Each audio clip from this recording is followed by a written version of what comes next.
My zombie ex's second chase chapter 01 year 3 of the apocalypse. While scavenging for supplies in the ruined city with the advanced squad, I ran into Zachary Blackwood, covered in mottled bloodstains. My ex-boyfriend. Compared to his zombie peers, who were either bloodthirsty and lunging at anyone in sight, or wandering aimlessly like headless flies, Zachary seemed much more sluggish. His once fair and smooth skin was now veiled in a lifeless, livid gray. The rimless glasses that never left his straight nose were long gone, and beneath his dirty, sparse bangs, a pair of narrow, vacant eyes was revealed, the whites completely consumed by a bloody red, and red eyes were one of the most prominent hallmarks of a zombie. Zachary didn't notice us. He merely swayed and stopped in front of a jewelry counter, glancing at the gold and silver jewelry scattered inside the shattered display case. A mocking smile couldn't help but tug at the corners of my mouth. What, now that we are separated by the boundary of life and death, you irresponsible scumbag are suddenly interested in rings? We had been together for 5 years, and he had delayed our set wedding date time and time again. So, a month before the apocalypse descended, I made up my mind and broke up with him. I could still clearly remember Zachary's shocked and sorrowful expression at the time, but in the end, he just pressed his lips tightly together, lowered his eyes, and gave a difficult nod. From beginning to end, I never got a single word of him asking me to stay. After that day, I never saw Zachary again. I pretended nothing happened and went on with my work and life. Whenever someone asked about Zachary, I would bluntly say he was dead. Anyway, Zachary, the great scientist, only knows how to do experiments all day long. He's not romantic at all, so if he's dead, he's dead. Everyone comforted me with laughter, but only I knew the sorrow in my heart. Until an unknown virus that infected mammals suddenly broke out in the city. Whales and blood were everywhere, turning the world into a living purgatory. I hid in my room at a loss for 2 days before fleeing with the security forces, faced with a reality fraught with danger where there was no guarantee for tomorrow. Love seemed to have become insignificant. As a result, my words became a self-fulfilling prophecy. Zachary really did die. Ashley, what are you spacing out for? Hurry up and clear out that area. A squad member urged me loudly from behind. Although zombies barely retained their human form, their cells mutated rapidly the moment they were infected with the virus, and they were no longer considered human. With one slash of a blade, Zachary's head would separate from his body, and only transparent slime would ooze from his neck without a single drop of bright red blood splashing out. A zombie would die completely once beheaded.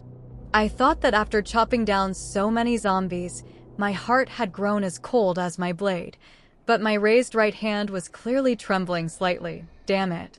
I cursed under my breath, my heart softening. While no one was looking, I kicked down the dazed Zachary, tied him up tightly with a rope, tossed him into a corner, and pulled a poster over him to hide him. Wait for me to come back. Even though I knew Zachary couldn't understand anymore, I still whispered to him. The tips of his ears seemed to twitch. Back at the safe zone, I handed over all my scavenged supplies and received a reward of 3 steamed buns and a small cut of wild boar meat. Frail, sallow-faced bystanders cast envious glances my way, but none dared to step up and snatch them. They clung to life by doing odd jobs around the base for a bowl of oatmeal gruel, while those who earned actual rewards were the capable ones, the ones willing to risk their lives fighting zombies. They knew better than anyone who was strong and who was weak. I returned to my room and packed all my worldly possessions into a travel backpack. A down jacket and a set of autumn clothes, a machete with a slightly chipped edge, a pair of binoculars, a lighter, a bag of salt, and enough food and bottled water to last 3 days. The leader of this small base was a lecherous incompetent, throwing his weight around using his pre-apocalyptic bureaucratic authority. The guards were already getting restless. I had no intention of getting caught in the crossfire and becoming cannon fodder, so I had been planning to leave for a while. Early the next morning, I made up an excuse and slipped out of the base without a hitch.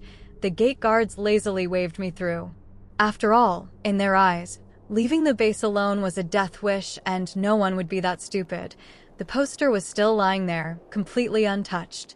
Zachary lay quietly underneath it, his unfocused red eyes wide open. "Zachary," I said, keeping my guard up as I untied his ropes. "I'm leaving for the eastern base. Don't just hide in the mall like an idiot. Go find an empty factory with no supplies. From now on, you're on your own." I couldn't bring myself to kill Zachary, so leaving him to his fate was my only option. It was just that in a world like this, walking away meant saying goodbye forever. That thought. My eyes stung with unshed tears, and I couldn't resist looking back. Zachary was actually trailing slowly behind me. The sun had always favored humanity. Whether demons or zombies, creatures of the dark never roamed in the daylight, granting humans a brief window of safety. The sun was high now, making Zachary's face look even more ashen. With every step he took, a faint wisp of smoke rose from the ground, yet he seemed oblivious to the pain, still staggering toward me step by step. Could he actually still be conscious? The mere thought of that possibility made my knees weak. After a moment's hesitation, I ducked into an empty storefront down the street. A short while later, the door was violently shoved open. Zachary's nostrils flared. As if catching my scent, he stopped in his tracks, looking somewhat relieved, and stood quietly in the doorway. Chapter 02. To reach the eastern base, I had to cut through a small stretch of woods on the outskirts of the city, then take a detour onto the highway, without the pollution of heavy industry. The natural environment was slowly recovering. In the dead of night, with a bright moon and sparse stars, it would have been the perfect setting for a romantic stroll, if not for the muffled guttural growls occasionally drifting from the bushes. I cast a helpless sideways glance over my right shoulder. My date was currently stuck behind a bush. Zachary was probably the clumsiest kind of zombie. Unable to bend his waist or lift his legs very high, he was currently locked in a tireless battle with the shrubbery. Due to the lower population density, there were relatively fewer zombies out in the wild, but the danger level was just as high out here. There weren't just mutated beasts, there were also people. Without the constraints of law and morality, some people completely unleashed their true nature, hiding in the wilderness, more cunning than zombies and more vicious than beasts. Today, I was unlucky enough to run into one of these thugs. The man's eyes gleamed with a hungry, predatory light, his brazen gaze raking up and down my body.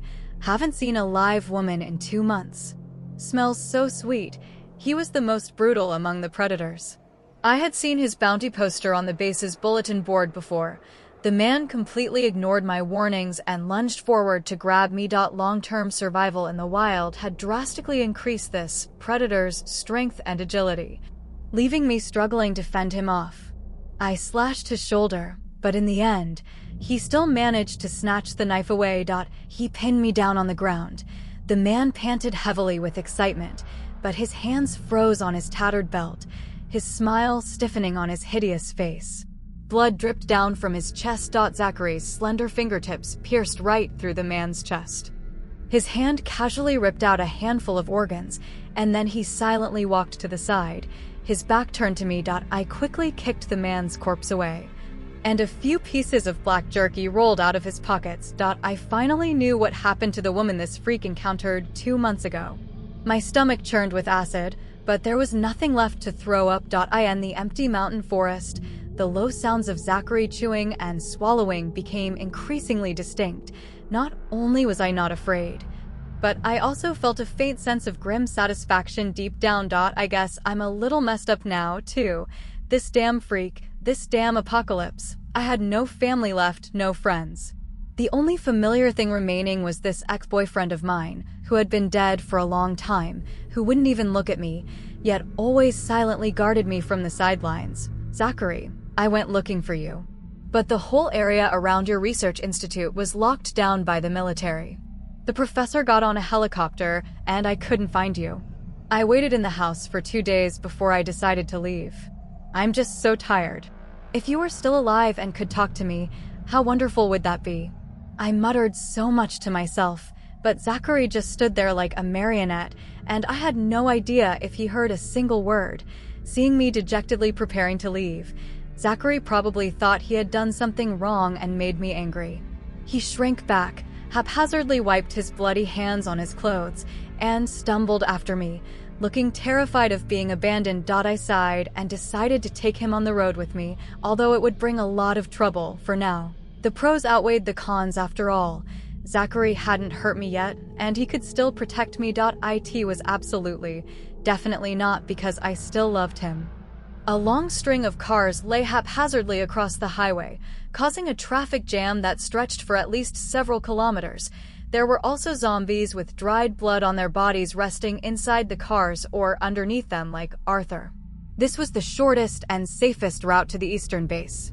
I needed to find a car in an unblocked area, but to pass through here safely, I had to travel at noon. I draped the oversized, long-down jacket over Zachary, pulled the hood up, and zipped it all the way, leaving only his vacant red eyes exposed. Then I tore my autumn clothes in half and wrapped them around his battered feet. I pushed him into the sunlight to test it out. This time, he didn't start smoking. I breathed a sigh of relief and found a barely usable bicycle. Zachary. That time we went cycling and my bike broke down. You carried me for 20 kilometers. Now it's my turn to carry you. He was tall, so he had to curl his legs up as I tied him to the back seat like dumplings. Even though he sat there obediently, a hint of mild grievance peeked through his eyes. Behave yourself, and don't suddenly lean over to take a bite out of me. I patted his shoulder. Let's go. Chapter 03. The tires were a bit flat, creaking and groaning as they struggled to roll forward under the weight of two adults. Luck was on our side. While there was still some daylight left, I found an off-road vehicle that still had gas in it. Most survivors in the apocalypse had learned how to hotwire a car. I moved Zachary to the passenger seat and chattered at him in a great mood. You used to say you'd order this exact car for me once you got your bonus. Well, look at us now, driving it for free. I leaned over in the cramped space to buckle his seatbelt, only to feel Zachary's already stiff body suddenly tense up. Yet his eyes clearly still held that vacant look, as if it had all just been my imagination. The vehicle cruised smoothly along the road. I encountered a convoy also heading to the eastern base, and their leader invited me to join them. The group consisted of over a dozen tough young men and women, along with kind-faced elders and giggling children. Tagging along with them would probably be a good choice. But looking at Zachary bundled up tightly beside me, I fell silent for a moment before politely declining. I couldn't abandon him, nor could I put others in danger. The convoy didn't push the matter, and even kindly left me a bag of rice and a pouch of wild berries. The sweet juice burst between my teeth, slowly washing away the gloom that had clouded my heart for days. Zachary, look. Even in hell, there's always a glimmer of light. The sky was growing dark. I parked the car by the road, led Zachary off the highway, and found an abandoned farmhouse nearby to rest. There was a ready-made well in the courtyard. After a few pumps, clear groundwater gushed out. Inside the rustic kitchen sat a large, rusty iron pot that just needed a quick scrub to be usable. I cooked a thick pot of rice porridge, luxuriously adding a little extra salt, and ate until my stomach was comfortably full. Zachary stood guard at the door like a dutiful sentinel, looking both obedient and pitiful. I wasn't afraid of him at all anymore. Full and satisfied, I even playfully chucked him under the chin. Be a good boy and hold on a bit longer. I'll take you to find some food tomorrow. The corner of his mouth twitched imperceptibly. Miss, I'm starving. I can't wait until tomorrow. Could you spare a little food for me? A teenage boy around 16 or 17 was leaning over the top of the wall, staring at me with eager eyes. Zachary stepped forward, his red eyes fixed on the wall, glinting with a dangerous light. I pulled him back a little and quietly handed the boy a bowl of porridge. Oliver gulped it down eagerly, a look of pure satisfaction spreading across his handsome face. He let out a burp and handed the empty bowl back to me, gesturing toward Zachary with his chin. Is this zombie your pet too? Hearing this, I couldn't help but laugh. Who would keep a zombie as a pet? Why wouldn't they? Oliver sounded a bit offended. Let me into the yard, and I'll show you my snowball. His snowball was also a zombie, originally an all-American mutt. It followed energetically behind Oliver, glaring at Zachary and me with blood, red eyes, and baring its sharp teeth. I saw everything. You didn't leave with the others because of him, right? Oliver proposed confidently. We both have zombies with us, so we're kindred spirits. How about we form an alliance and look out for each other? I don't think so. Zachary growled at him twice, highly repulsed by this proposal. I patted Zachary's shoulder soothingly. It just so happens we need a gatekeeper. Some people are safer kept right under your nose. With no lights, the night sky stretched endlessly outside the farmhouse, and the chirping of insects flowed from the boundless darkness. Lying on the worn-out sofa in the main room, half asleep, I felt as if someone was standing in front of me, quietly watching me, accompanied by a muffled, hoarse male voice. Ashley. Ashley. Something brushed gently across my face, as soft as a breeze. But I was simply too exhausted. No matter how hard I fought myself, I couldn't open my eyes. Anyway, Zachary was in the room too. Such a relaxed thought was obviously not good, but I hadn't yet realized that my only remaining sense of security came from this zombie ex-boyfriend. Oliver went out early in the morning and returned triumphantly with Snowball. The zombie dog held a bloody free-range chicken in its mouth and tossed it arrogantly at Zachary's feet, as if showing off proudly, "I'm better than you. This is a reward for you." Wow, it can even help hunt? Zachary had ignored it at first, but upon hearing my praise for Snowball, he suddenly dashed out the door. A while later, he returned carrying 2 chickens with snapped necks, presenting them to me like treasures. I stood there with my mouth open for a long time before reacting, not knowing whether to laugh or cry. This man was an overachiever back in school, and now even in death, his competitive spirit was acting up, actually competing with a dog. Is this the legendary saying, "Boys will be boys, even unto death"? He seems pretty smart. Oliver watched us, chiming in lazily from the side. If you talk to him more about the past, it should help him regain his consciousness. Keep it up, sis. One day a miracle will happen. Oliver blinked mischievously. Maybe you also need to play more of your old little games with him. I glanced at Zachary, who was standing there looking completely oblivious, and instinctively wanted to retort, "Who wants to sleep with a zombie?" Wait, this cheeky little brat. Chapter 4. There were quite a few shops in the town closest to the farmhouse. Because the apocalypse hit right on Farmers Market Day, there were many people out shopping. Therefore, there were also many zombies. But this also meant that a large amount of supplies probably hadn't been taken yet. Zachary could now understand simple things I said. Inspired by Snowball, I fully utilized his new special transporting supplies. Zachary could now understand simple things I said. Inspired by Snowball, I fully utilized his new specialty, transporting supplies. Zachary still hadn't learned how to use a duffel bag. Even though he dropped things along the way, he still walked straight back through the zombie horde, clutching a massive pile of supplies without looking away. Oliver and I reaped the rewards, squatting on the ground as usual, sorting through the pile like opening blind boxes. Jackets, pants, hats. Today was a clothing haul. While Oliver wasn't paying attention, Zachary hooked a finger through my hair, signaling me to stand up and step aside with him. Then, with a bizarre expression of shy timidity like a bashful bride, he pulled a bag from his chest and handed it to my surprise. It was stuffed full of underwear. Although the styles and sizes were disastrous, I was still a little touched by Zachary's thoughtfulness. Zachary had studied hard to make it out of a small town.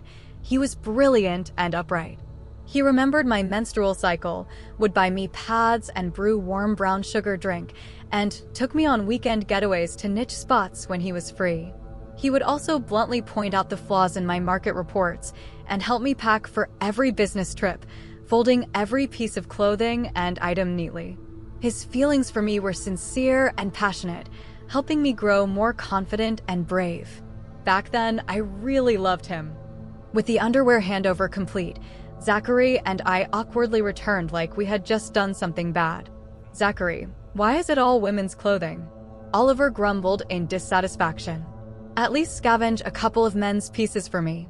Right, Zachary's clothes needed changing too. I quickly ordered him, go to the sportswear store tomorrow and get some clothes.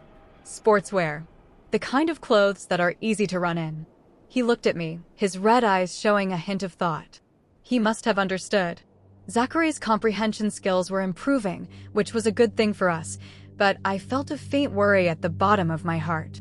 The vast majority of zombies acted purely on bloodthirsty instinct, because a scratch or bite from them guaranteed a viral infection, turning the victim into a new zombie, and humans were wary of the environmental pollution caused by heavy weapons. We were left passive in this struggle. If these zombies were also slowly evolving and gaining intelligence, I didn't dare to imagine the consequences. Because it was convenient to get water, we were still temporarily staying in the small farmhouse yard. Thanks to Zachary, I got a brand new machete. We also had bedding, enough rice and meat to keep us full, and expired but unspoiled snacks to eat. This peace of mind from having enough food and clothing made Oliver and me visibly gain a bit of weight. After squatting and picking through things for several days, I finally put together a fitting outfit for Zachary: a black hoodie, sweatpants, and sneakers. With sunglasses on and a baseball cap pulled low over his eyes, no one could tell he was a zombie, but trouble arrived. Zachary still refused to take a shower. He didn't have the strong stench of other zombies, but many parts of him were filthy. Zombies all disliked water. He was always like this during the month before we broke up too. Every time he showered, he would dawdle in the bathroom for ages. I'd only hear the splashing water, but when he came out, his hair would still be dry. Oliver refused to help no matter what, so I had to do it myself. "Be good," I coaxed Zachary gently. "Let's just rinse off a little, okay?" Zachary remained unmoved, even turning his body to the other side in angry protest. Having been with him for so many years, I knew exactly how to make him compromise. I wrapped my arms around Zachary's waist and rested my head gently against his back. "I'm not disgusted by you. I just want you clean, soft, and smelling nice, so you're more comfortable to hug." Zachary fell silent for a moment, then let out two muffled, haughty grunts from his throat, reluctantly agreeing. With a deep scowl of profound grievance, he stepped into the water tub. After 3 years, I once again saw the long, graceful lines of Zachary's body. I was incredibly familiar with the touch of his skin and every inch of his build. Right now, I had no romantic thoughts whatsoever. I only felt a deep ache in my heart. I washed away the grime on his body bit by bit. Seeing that pale, bewildered face becomes clean again, perfectly overlapping with the gentle, reserved man in my memory, a sudden sharp pain twisted in my chest, and my eyes couldn't help but well up with tears. "If only you were still alive." Zachary's red eyes kept staring at me intently. Seeing my sadness, a panicked and helpless expression crossed his face. He instinctively reached out, wanting to touch my eyes. But soon, perhaps realizing something, his fingers curled up in midair, his long, sharp nails digging into his palm. He pulled his hand back and suddenly submerged his entire self into the wooden tub. He didn't need to breathe anyway.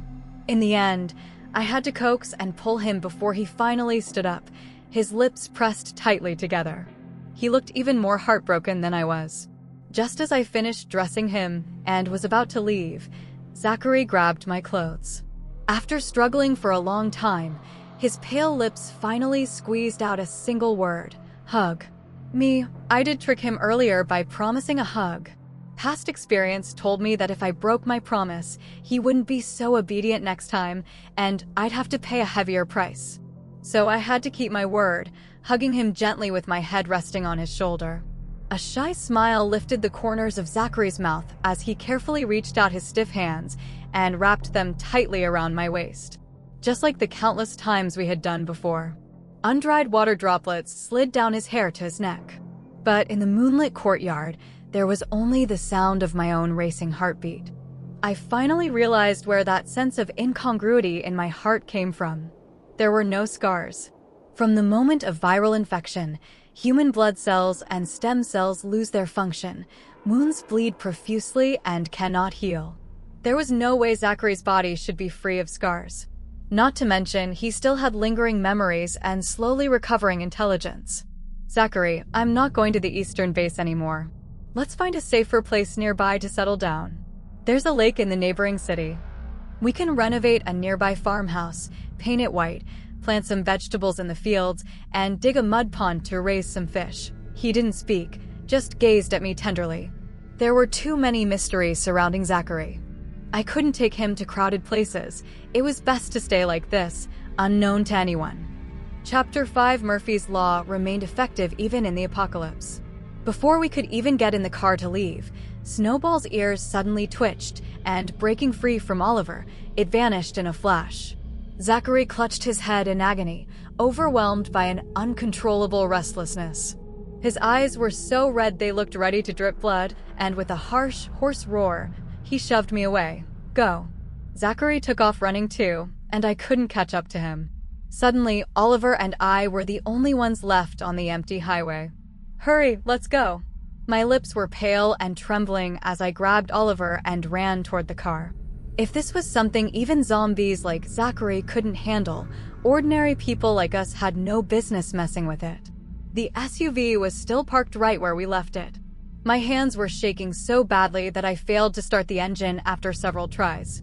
Oliver took a deep breath. Let me do it.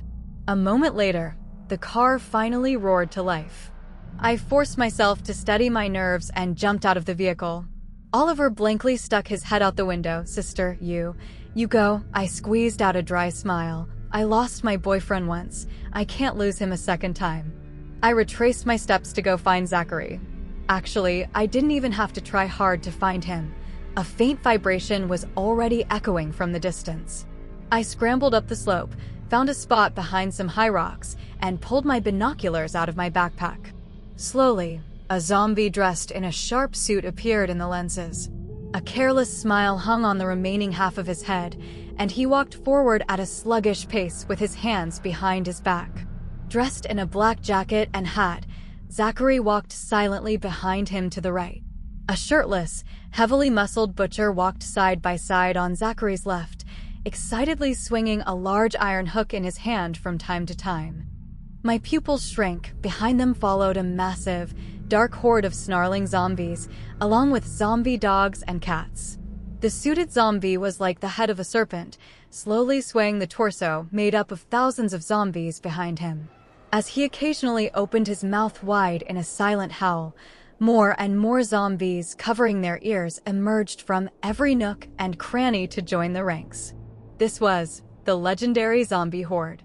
Even from this far away, I could smell the overwhelming stench of rotting corpses. My face instantly turned deathly pale. I didn't have any powerful superpowers like in the novels, so how could I possibly save Zachary? Or should I just let him stay with his own kind forever? This army was like a plague of locusts, devouring every living creature along their path. In the end, I followed my heart, carefully trailing behind at the very back of the horde. As the sun rose higher, the zombie ranks gradually grew restless. Perhaps the suited zombie gave an order, for they quickly and uniformly squeezed into the highway tunnel and stopped moving. This tunnel, carved through the belly of the mountain, was long, dark, and terrifyingly silent. Suddenly, an iron hook scraped across the ground, making a harsh, grating screech. It was the butcher inspecting row by row. Whenever he encountered a restless zombie, he would hook it and drag it out of the line. He spotted me just as he was about to exit the tunnel, immediately dropping the mangled corpse in his hand with excitement and chasing after me with reckless abandon. An iron hook tore through the air and pierced my ankle. I crashed to the ground and was instantly grabbed by the butcher. My machete hacked into his neck, but got stuck in the thick fat, unable to be pulled out.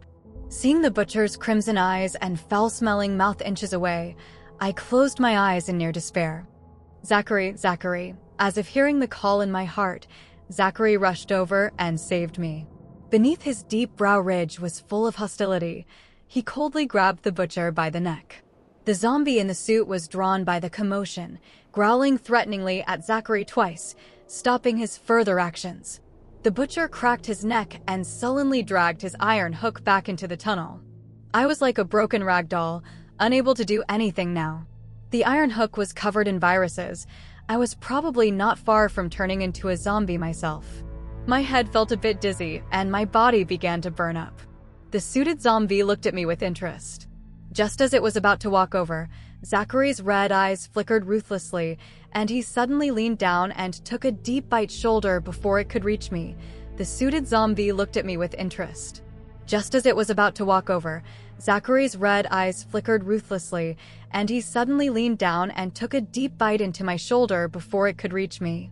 Sharp teeth pierced my skin, churning between muscle and blood vessels. The sharp pain made me cry out softly. My brain and thoughts gradually grew numb. I could only feel my blood constantly gushing out. Seeing me slowly lose my vitality, the suited zombie instantly lost interest, narrowed its eyes displeasingly at Zachary, and walked away shaking its head.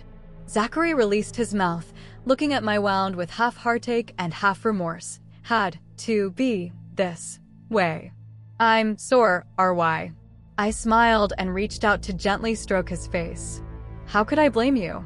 Not having another piece of flesh bitten off, and finally losing consciousness in your arms, perishing from this world that shouldn't exist, was already the best outcome.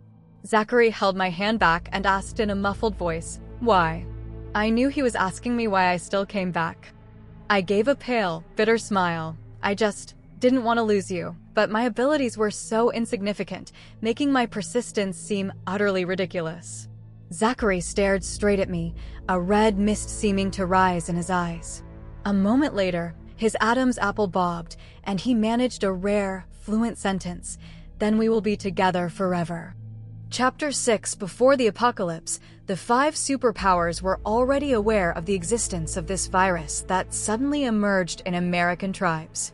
To avoid panic, the nations joined forces to block the news, secretly distributing zombie virus samples to several key institutions for research, and the Biological Research Institute where Zachary worked was one of them. The reason he delayed our wedding was that this virus's self-reproduction and transmission were extremely abnormal, and researchers had a high probability of being infected. Bound by professional ethics, he couldn't tell me anything. He only wanted to wait until the research yielded results and life settled down before properly being with me. Worse than anyone expected, the apocalypse descended upon the world without warning. Zachary was scratched by a colleague who had turned into a zombie. As a last resort, he swallowed a vial of serum that was still under development. In a daze, he tried to go back and find me, but we missed each other on the rioting streets. The 4th year of the apocalypse. I began to mingle among the zombie hordes in a strange identity. A zombie's body, a human's mind. It was that bite from Zachary that saved me. That vial of serum caused an unknown reaction in his body, whether good or bad, and I, bitten by him, transformed into a higher existence than him. It felt like we were back in the early days of our relationship, spending every moment together. Unfortunately, there were no flowers or red wine around us, only hideous zombies ruining the mood. The suited zombie belonged to the mind control evolution type, but his ambition was even higher than his intelligence. He wanted to lead an army of zombies to conquer the eastern base and become the emperor of this apocalyptic world. An absolute madman, I discussed with Zachary. Let's find a chance to escape. Zachary shook his head, showing me the fresh brand the suited zombie had left behind his ear. We can't escape. It will explode, unless he dies. The suited zombie was naturally paranoid. For every subordinate he valued, he would first pierce the nerve behind their ear, leaving his own unique viral mark. He could use this brand to sense distance. If anyone left without permission, the suited zombie would instantly detonate the mark to harvest the traitor's head. Since we couldn't leave for now, we had to solve the immediate crisis first. Zombies had an almost insane obsession with the prey they set their sights on.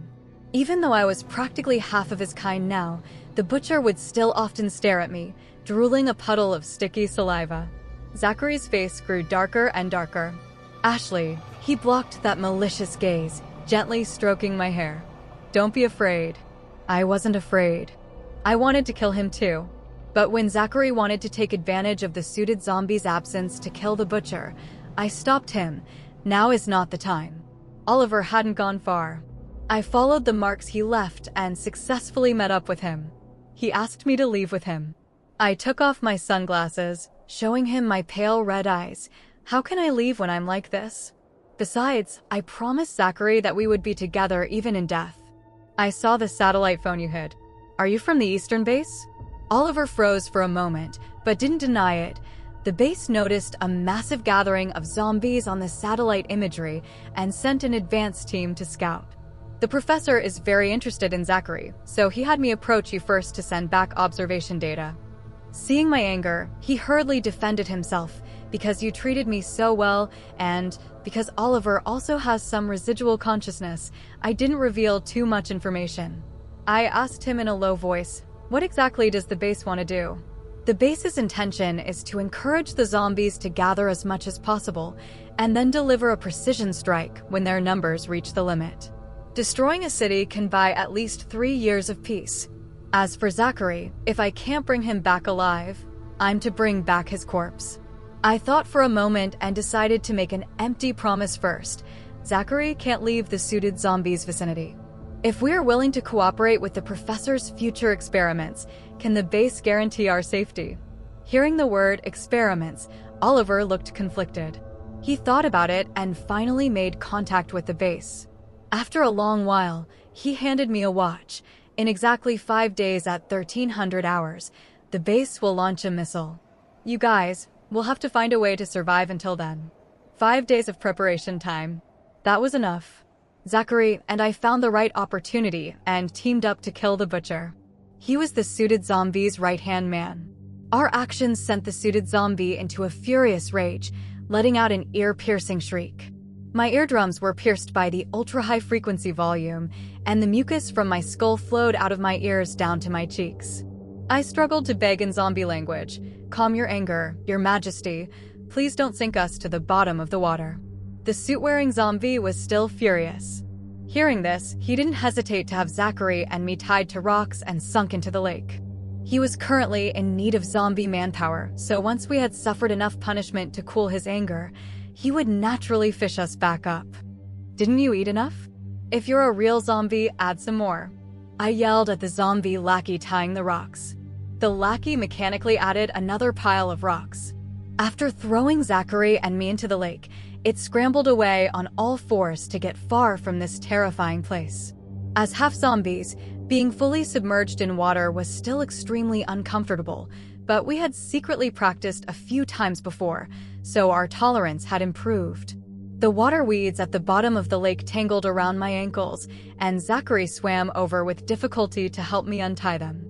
Even though his body, wrinkled and cracked from soaking in the water, was still trembling uncontrollably, he held me firmly in his arms. The fish at the bottom of the lake swam curiously around us. In Zachary's cold yet comforting embrace, my heart became incredibly peaceful as I patiently counted the numbers on my watch. 5, 4, 3, 2, 1. With a massive roar, giant ripples surged across the water's surface. By the time we surfaced, a massive cloud of smoke still covered the sky above the entire city. Chapter 7. Oliver was fully armed, leading a squad of soldiers through the ruins to search for traces of me and Zachary. Seeing that we were still alive, a flash of joy crossed his eyes, but he quickly looked away, suppressing the worry that surfaced in his gaze. Please come with us, you two. Once we boarded the military helicopter behind him, our life or death would be unpredictable.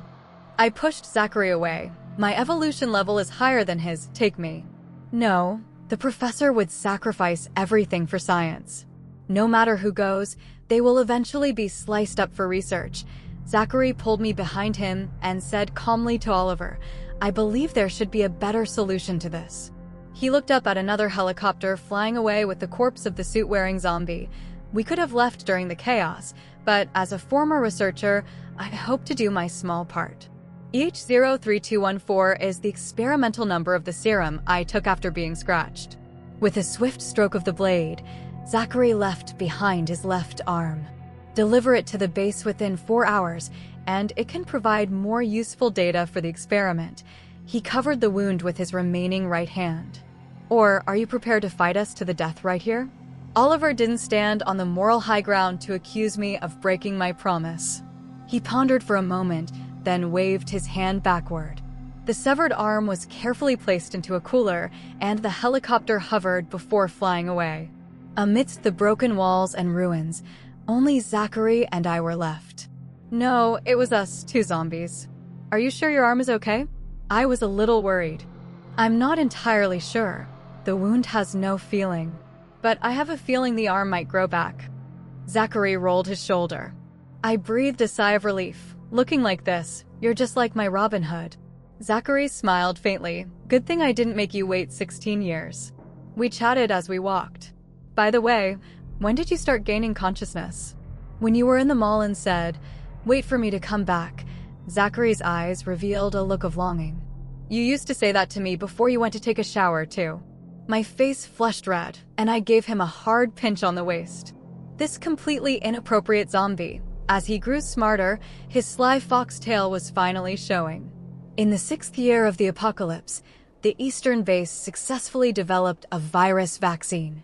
After humans were injected with the vaccine, there was a 90% chance they wouldn't get infected if bitten by a zombie.